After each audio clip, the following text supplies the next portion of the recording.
أسمى شيخ ابن عثيمين رحمه الله تعالى: لما كانت هذه الأرض مكان الشرك أو مكان الشرك حرم أن يعمل الإنسان ما يشبه الشرك فيها لمشابهة المشركين. ilipokuwa ardhi hii ni mahali pa shirki, ikaharamishwa kwa mtu kutenda mwanadamu kile ambacho kinafanana na shirki katika mahali hapo kwa sababu ya kufanana na washirikina.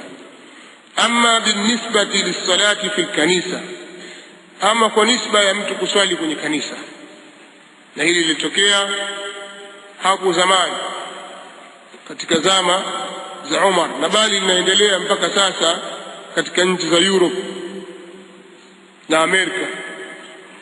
Misikiti, yani makanisa, yanauzwa na Waislamu wanayanunua, wanayafanya kuwa ni misikiti. Yafaa haifai? Jawabu, inafaa, pamoja na kwamba ilijengwa ikawa watu wanafanya ashirki, wanafanya tathlith ndani yake, utatu, wanamkufuru Allah tabaraka wa taala kwa hilo. Na Waislamu wamenunua misikiti ile na wanaswali, yani wamenunua makanisa yale na wanaswali.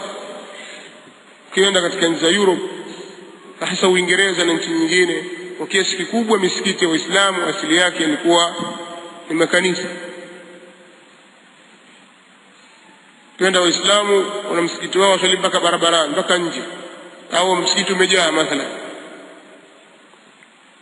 Kufika kanisani utakuta watu wanne tu, kanisa kubwa, watu hawajali mambo ya dini. Kwa hiyo wanakwenda mpaka kanisa lafungwa miaka 5, 10, 20, hakuna mtu anaingia. Kuna msimamizi tu anakwenda kufagia pale au mlinzi, basi. Ifika wakati sasa wana kwamba kwani tusiliuze, wanauza, Waislamu wanachukua kwa ajili ya ibada. Haya ni mambo, si mambo ya kusikia, yani si mambo ya kubuni, ni mambo yametokea hakikatan na yanaendelea. Ila katika baadhi ya nchi nasikia kwamba wamepiga marufuku kwamba wasiwauzie Waislamu, wakitaka basi warudishe serikalini, serikali vingine itanunua. Sijakuwa na wakati katika ile, lakini suala kununuliwa makanisa kugeuzwa kuwa ni misikiti ni mambo ambayo yapo. Sasa je, itafaa haifai? Nasema fa inna salata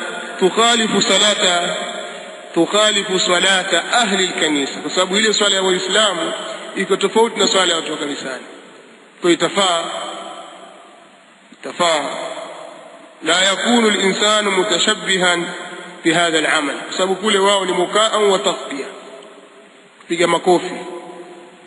Sisi hatupigi makofi, ni qira'atul Qur'an wa dhikrullah, na kumdhukuru Allah tabaraka wa taala. Hakuna makofi wala hakuna minja, hakuna tarumbeta wala hakuna ngoma. Lakini mathalan, je, wao wakiwa ibada yao ni kupiga ngoma na matarumbeta, na sisi tukaingia msikitini tukawa tupiga ngoma na zumari, tutakuwa tumefanana na wao, sio? Sema lakini sasa yetu hii nzuri, ambapo hapana, firimbi kwa firimbi, ngoma kwa ngoma, nyimbo kwa nyimbo. Katika Uislamu hakuna firimbi wala ngoma. Katika ibada za Uislamu katika misikiti nasema hakuna firimbi wala ngoma, watu wakaabudu Allah kwa kupiga ngoma na kucheza. Kwa hiyo bikhilafi dhabhi fi makani yudhbahu fihi lighairi llah, kinyume na mahali ambapo,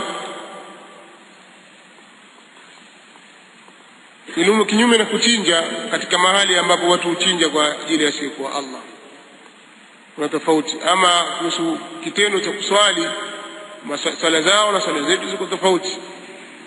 Kwa hiyo haiwezi kufanana swala hii na swala ile. Maana kwa Uislamu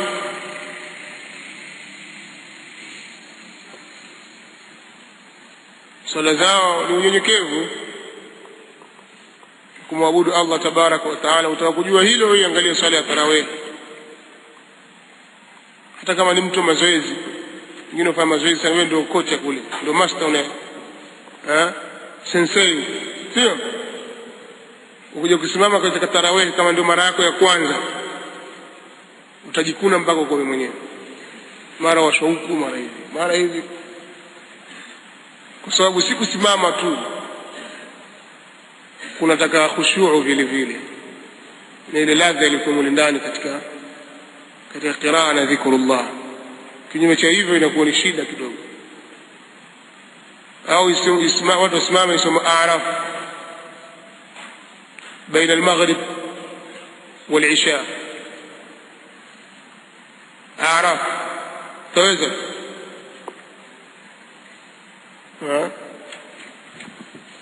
نسأل الله العافية والسلامة.